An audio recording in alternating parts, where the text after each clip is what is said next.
So now the life was the most important, let's say, part, yeah, long, because Paul Mauser had a very long life for the period. Now we're just touching some different areas, yeah, and one of them was for sure the relationship between Mauser and Liege, yeah. So Mauser, Norris in Liege, and there are some interesting finds that we did on this area. So as I told you, the idea of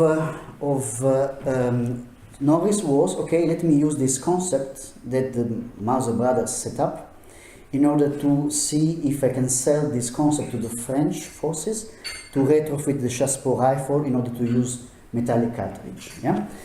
To make shorter, we know that this was not successful, but despite this, the brother spent 3 years in Liege. Okay, so it's quite a long time. And Samuel Norris was the representative of Remington in Europe, was a salesman, and as I told you before, he knows Franz Mauser that was working in USA in Remington. So this is what we discussed, so I will just make shorter in the end. So what we have discovered that is very interesting, and this one is, let's say, the first time, apart the fact that it's written also in the book, but it's the first time that we discuss here, is that in our researches we were able to find out where Paul Mauser and Wilhelm Mauser stayed in Liege. And this was very interesting. I will tell you where it's actually very close from here. Yeah? So they were in Rue de Vertbois 82, 82. And then they moved on the 32 of the same street. If you go there, this house is not there anymore. Yeah? But you can realize where it was located, this house, because Mauser wrote, I'm living in front of the main entrance of the Hôpital des Femmes Incurables. Okay? Now, this building, as you know, I'm adopted in Belgium. I'm not. But if you go in the Rue de Vertbois, you will see a red building. Yeah, that now I guess is from the region, Wallonian region, something like that. I don't know really what is now this. But in the old days, this one was the L'Hôpital des Femmes Incurables.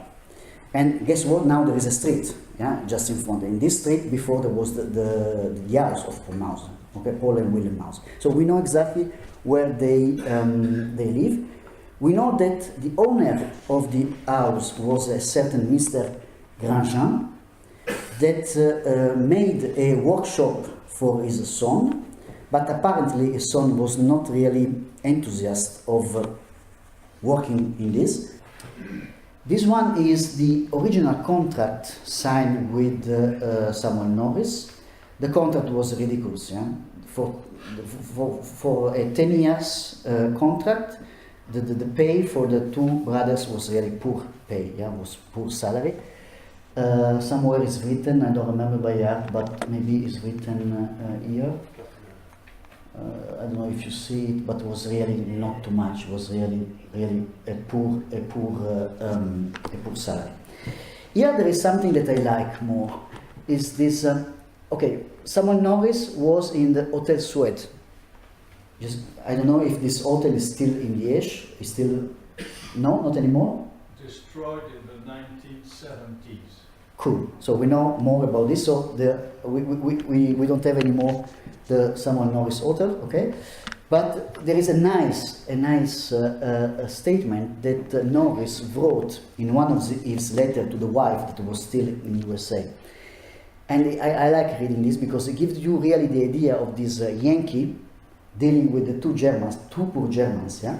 And say, I'm in my room, the two Mauser sitting at the table, my patent lawyer did not work at drawings, my interpreter examining the Chassepot, my cigar at my side. It's fantastic, yeah? It's great. The table covered with all sorts of things, guns, cartridge, papers, so much for the picture before me. So it's very nice. Give to you really, you have the impression to be there, yeah? It's really funny. But anyhow, 3 years in Liege. Then this deal with the French army was not successful. By the way, Norris was doing this contract, this activity with the French, not officially tasked by Remington. This was an issue because he was just working behind the company. The outcome of this is that Norris was fired. There was no money to pay the brothers, and then finally this contract was over.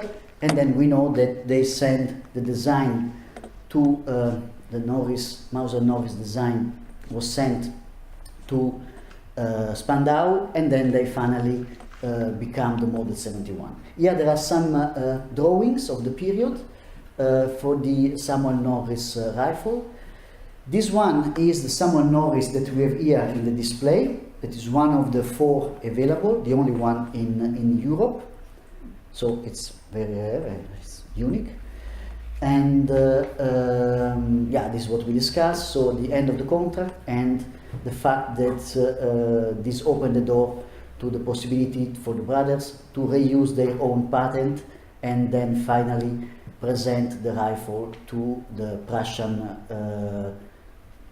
Royal Rifle Commission, Commission in Spandau. And that's all for this Samuel Norris Mauser part. Okay, so it was shorter, yeah, this time. Cool.